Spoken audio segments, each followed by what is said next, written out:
Assalomu alaykum vatandoshlarim. Assalomu alaykum muhtaram prezident Shavkat Miromonovich.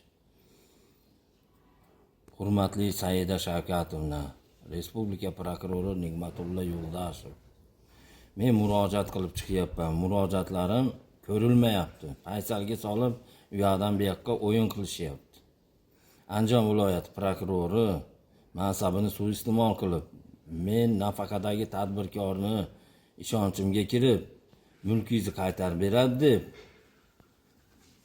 boshqa fuqaro nomiga rasmiylashtirib berishiga MIB rahbari Azamatjon Eshonqulovga topshiriq qilgan.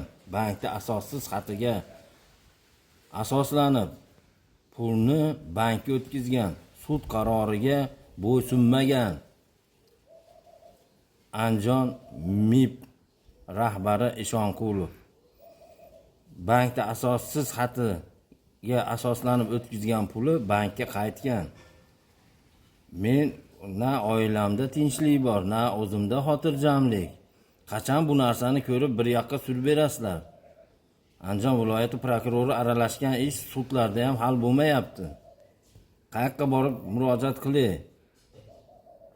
Hurmatli Saida Shavkatovna, sizdan iltimosim, Respublika prokurori Nigmatulla Yo'ldashev, murojaatlarim sizlarda to'lib yotibdi. Hozirda Respublika prokuraturasida majburiy ijro ijrochisi Rustam Abduvaliyevni ishini ko'rayotgan mas'ul xodimman ko'rishgani borganimda, u odam yo'q edi ekan, ko'rishib gaplasha olmadim. 17-bo'lim xodimini oldiga borsam, biz deydi, mulkni berib yuborganini bekor qila olmaymiz, sudga bering deydi. Sudga beray desam, Andijon viloyati prokurori Murodullo Tagayevich bu ishlarda ustida o'zi turgan bo'lsa, men qayoqqa boray, nima qilishim kerak?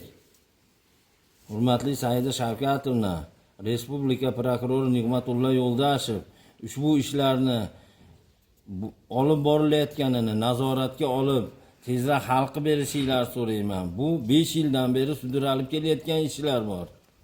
3 yildan beri sudralib kelayotgan ishlar bor. 2019-yildan beri sudralib kelayotgan ishlar bor. Bularga bir adolatli, xolis o'rganib qaror qabul qilib berishini so'rayman. Men bu nohaqliklarga chidash qiyin bo'lyapti. Viloyat prokurori nohaqliklarni ko'rib turib, lavozimini suiiste'mol qilib, murojaatlarimni jinoyat ishi alomati borligini tergovchilar aytsa-da, prokuratura tomonidan ruxsat bermay ishlarni yopib qo'ygan. Har bitta gapimni isbotlab beraman. Hujjat bilan ham, guvohi bilan ham. Bular tekshirib beringlar. Mansabdorni orqasidan biz yashab, qiylanib yashab, ezilib ketishimiz kerakmi?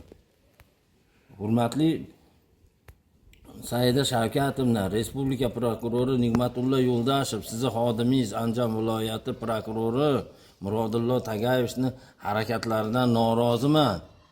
Bu narsalar tekshirib o'rgan berishinglar so'rayman. E'tiboringlar uchun rahmat. Men javob kutib qolaman. Asoslantirgan javob berishini so'rayman. Yo'q, to'g'ri ish qilibdi yo noto'g'ri ish qilibdi degandi. Xizmat tekshiruv o'tkazinglar.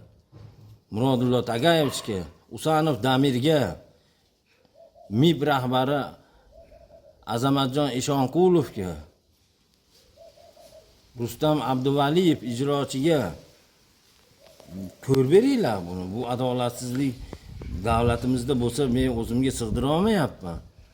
Menga o'xshagan sarson bo'lib, menga o'xshagan nechtasini ahmoq qilishadi yana. Murojaatimni inobatga olishinglarni, olib borilayotgan ishlarni nazoratga olishinglarni, rasmiy asoslantirgan javob xatini yo javobgarlik masalasini hal qilib, yo bir yoqqa surib hal qilib beringlar ishini. Iltimos qilaman. E'tiboringlar uchun rahmat.